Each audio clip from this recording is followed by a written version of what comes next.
Hello guys, tuna kan setting chu hi le Gmail account iti ki honam ipat masangun kamin chu hi le bunga hin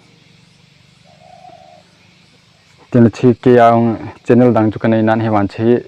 itham YouTube related ti social related ti ho na thil kain koi di hin ye chun ama sa pena ka video ding hi Gmail account iti ki simam hin ye chun subscribe nihin bol pe win lang ten ka video hi top chen nihin vet pe divin kin team kin wi he Gmail account iti ki sim dham ama sa pena iphone wa hin Gmail he anga in na phone smartphone cho den la Gmail ngai te ten chi iti ki sim dham te la ama sa pena che du chu Gmail na screen na chu Gmail umintin kain vet sa then chai screen na hin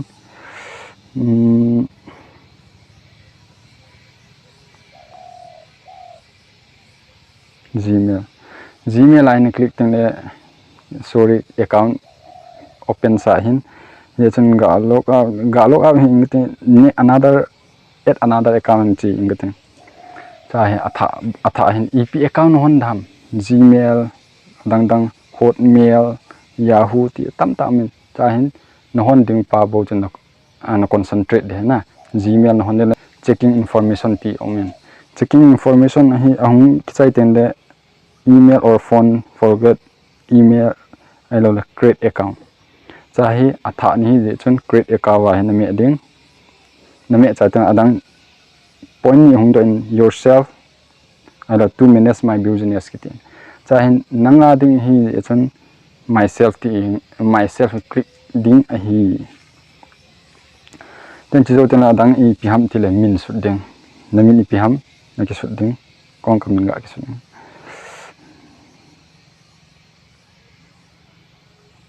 second name na title na so hi zo ten le chom khat loading di hin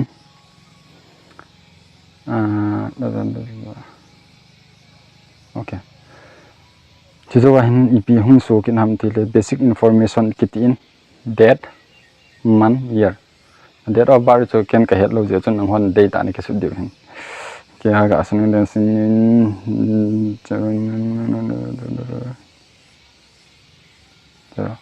so chai ten noya pa chu hile male female ti hin male ni hile male female ni hile female na su the ten le bol chai ten next na me ding process abai he ten la chai hui hi na diam ti he to bang Gmail na diam achunga he pham ki sun ne kili elu wa ki sun hin adi yong ki sun ten nang na data na ki su the je chun nang thu hin hoi pa ne select dam ke wa chik ki select le ten na me cha ten next na me ding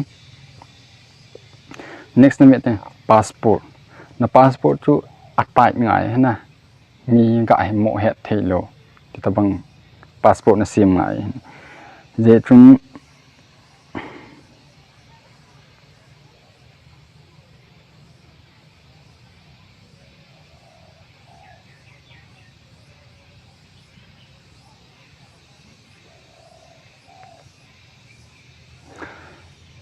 khat gen sei num chu na passport na hai mil nom lo wa hele screenshot na ki bowling the okay na passport na ji chai le direct next to na passport na click zo chun tabanga hin ahum kinin he hi na sim nom le na sim the add your phone number ipam kitin yes I am ti yang the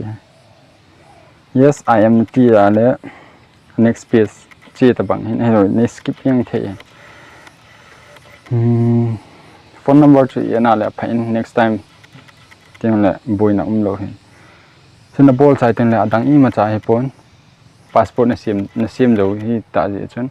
next page ama hon hin accept le next na chi le bonga zo te ya min hin ki sun hin na min ki su review your account information ti review your account information chu hung hi zo te le thiltam ta privacy and tram ki te hin na ti ho hung do ten nasim nom la nasim the nasim nom lo le ke banga direct I agree na I agree ti me chai ten le adang chu im cham la ti te pang account is done